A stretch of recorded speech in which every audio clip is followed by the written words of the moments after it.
Hello friends, welcome back to my another video. আজকে আছে বিশ্বকর্মা পুজো, তারই আয়োজনে আমরা সবাই লেগে পড়েছি। তো সব পরিষ্কার টরিষ্কার করে ঝাড়টার দিয়ে আমি এখন লেপা পোছা করছি। আর বিট্টুর বাবা ওইদিকে ঘরটা গোছাচ্ছে। তো সব পরিষ্কার টরিষ্কার করে এই যে আমি আলপনাও দিয়ে দিয়েছি। আর বিট্টুর বাবা সব হাতিয়ারগুলো ধুয়ে টুয়ে নিয়েছে, ধুয়ে তেল টেল দিয়ে সব রেডি করে রেখেছে। তো এইভাবে করে আলপনা টল্পনা দিয়ে সব রেডি করেছি।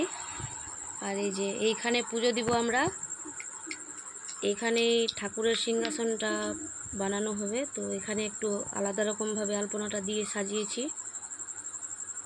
তো এখানে আমরা সব ওই যে বাজার থেকে নিয়ে আসলো সব কিছু বের করে রাখলাম। ইতিমধ্যে আমি আবার দুপুরে রান্নাটাও করে নিয়েছি, কারণ বাচ্চারা আবার ওই রকম থেকে যাবে না হলে। তো আমি আগে রান্নাটা করে দিলাম ওদের এর ফাঁকেই। তো তারপরে আমি আরেকটা কাজ করেছি আজকে। আমাদের নিয়ম আছে যে ভাদ্র মাসে তুলে রাখা যত সব কাপড় থাকে, নতুন কাপড়গুলো আলমারি, বাক্স কিংবা শোকেসে যেগুলো কাপড় তুলে রাখা হয়, সেগুলো ভাদ্র মাসে একটু করে রোদ লাগাতে হবে। তো আমার ভাদ্র মাস তো পুরো মাস চলেই গেল ব্যস্ততার মধ্যে। তো স্কুল ছুটি পেয়েছিলাম 4 দিন, তার মধ্যে 3 দিন তো বৃষ্টিতেই চলে গেল। আজকের দিনটাই হচ্ছে লাস্ট, আর আজকে হচ্ছে বিশ্বকর্মা পুজো, ভাদ্র মাসের সংক্রান্তি। আর কাপড়টি যদি না দিই একটু রোদ্রে, তো আমার মনটাও শান্তি হবে না। তো আমার হাতে একটু টাইম আছে, যেহেতু পুরোহিত মশাই বলেছেন যে একটু লেট করে আসবে, 2:30-3টা বাজবে আসতে। তো ভাবলাম কেননা এই কাজটাও করে নিই। তারপরে আমি স্নান টান করে রেডি হয়ে বসে পড়েছি পুজোর জোগাড়ে। তো ভাবলাম প্রথমে একটু পুজোর কাজটাই এগিয়ে দিই, যে ডালা টালা সাজিয়ে দিই, সব কিছু সব রেডি করে সামনের দিকে রাখবো। আর পুরোহিত মশাই আসবে, তারপর যদি চলেও আসে তাহলে বসে যাবে পূজায়। আর এই যে আটা আছে, আটার একটু লুচি করব আর সুজি করব। তো ইতিমধ্যে যদি ঠাকুর মশাই চলেও আসেন তাহলে পুজোয় বসে যাবে, আর ওইদিকে আমি তাড়াতাড়ি করে লুচি সুজিটা করে নিতে পারবো।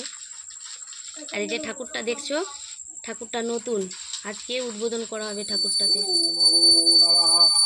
এই যে পুরোহিত মশাই চলে এসেছেন, আমার পুজো শুরু হয়ে গেছে।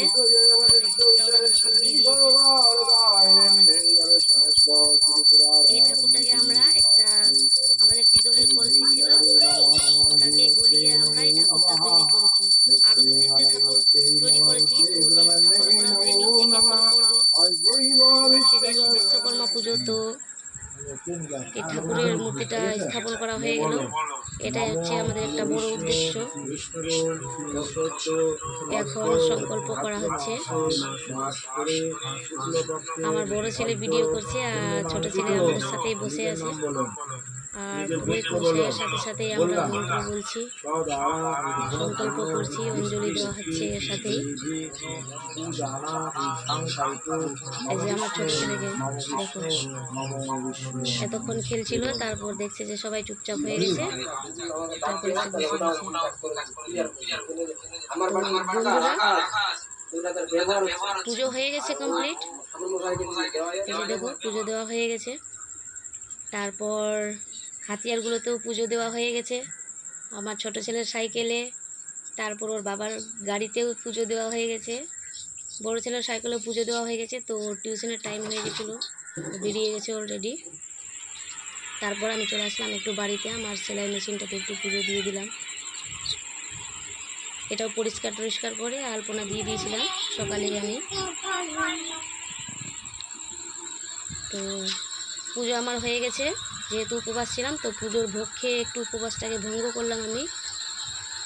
তো কেমন হলো আমাদের এই বিশ্বকর্মা ঠাকুরের পুজো, একটু কমেন্ট করে জানাবে সবাই।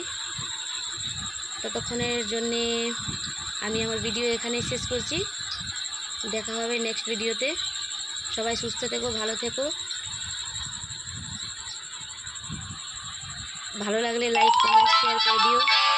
Tata, bye bye.